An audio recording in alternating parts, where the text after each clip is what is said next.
আসসালামু আলাইকুম। ওয়ালাইকুম আসসালাম রহমতুল্লাহি ওয়া বারাকাতুহু। ভাইয়ের এখানে পটলের যে ক্ষেতটা আছে এটা কত খানিক জমির উপরে? এই 8 থেকে 9 কাঠা হতে পারে। 8 থেকে 9 কাঠার উপরে। আপনার খরচ কেমন হয়েছে? খরচ 1030 টাকার মতো খরচ হয়েছে আমার।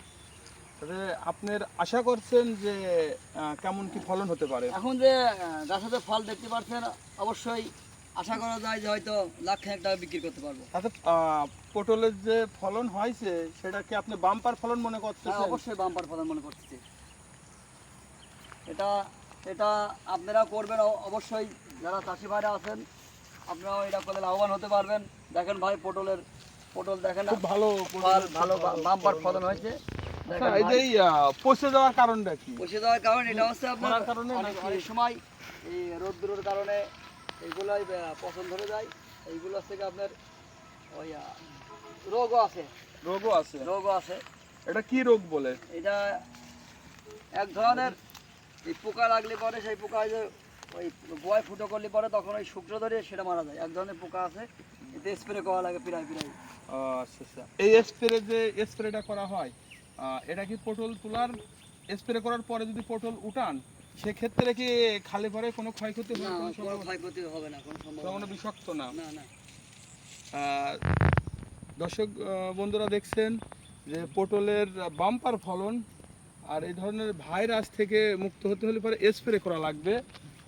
আমাদের এমএস ভাইয়ের যে পটলের যে ক্ষেত, হয়তো সে স্প্রে করতে দেরি করে ফেলছিল, এই কারণে কি এটা হয়েছে? হ্যাঁ, হ্যাঁ, এটা টাইম মতন স্প্রে করতে হবে, না হলে পরে এরকম হবে। আর বিশেষ করে ফসল আসলে সবই তো ঘরে যায় না, কিছু না কিছু নষ্ট হয়ই। সেই হিসাবে হয়তো এগুলোও নষ্ট হচ্ছে, তারপরেও দেখা যাচ্ছে যে টাইম মতন এর যত্ন নিলে পরে হয়তো এই রোগ বালাই থেকে রক্ষা পেতে পারে। যাই হোক, দেখেন দর্শক বন্ধুরা, বেশ ভালো ফলন হয়েছে পটলের। এটা কি আমাদের দেশাল জাত? এটা দেখাও যাবে। দেশাল জাতি। এ দেখেন, এখন জাংলার কারণে কি ভালো ফসল হয় নাকি আপনার মাটিতে দিলে পরে ভালো মাটিতে ফসল? দিলে হয়, কিন্তু মাটিতে এখন দেওয়া যায় না। এই কারণে মাটিতে আগের মতো যেমন বিভিন্ন জাতীয় ধান ছিল, সেটা ধানের বড় বড় লাগা পড়ে থাকতো, সেটা পটলের নিচে দিলে সেই পটলের উপর থাকলে পটলের মানটা ভালো থাকতো। আর এখন মাটির সাথে পটল তখন ভালো ধরতে চায় না। বেশ ভালো, জাংলায় দিলে পরে এই সুবিধা হয়, এটা পছন্দ ধরে না, তাই তো? গাছের সমস্যা হয় না, নিচের পোকামাকড়। থেকে যে হয় কেঁচো, আর এতে যে আক্রমণ, এই যে কেঁচোর যে মাটি দেখছে এগুলো করতে পারে না। না, না, না। বন্ধুরা শুনলেন যে জাংলার দেওয়ার সুবিধা হচ্ছে নিচের থেকে যে ঘুগরি পোকা আছে আর কেঁচো আছে, এর আক্রমণ থেকে বাঁচা যায়, ফলনটা এই জন্য ভালো হয়। তো আমাদের এমএস ভাই খুব ভালো বাম্পার ফলন শুনলেন।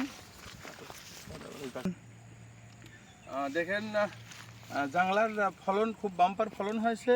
বন্ধুরা, আপনারাও এই পদ্ধতিতে চাষ করবেনই, অনেকেই করেন।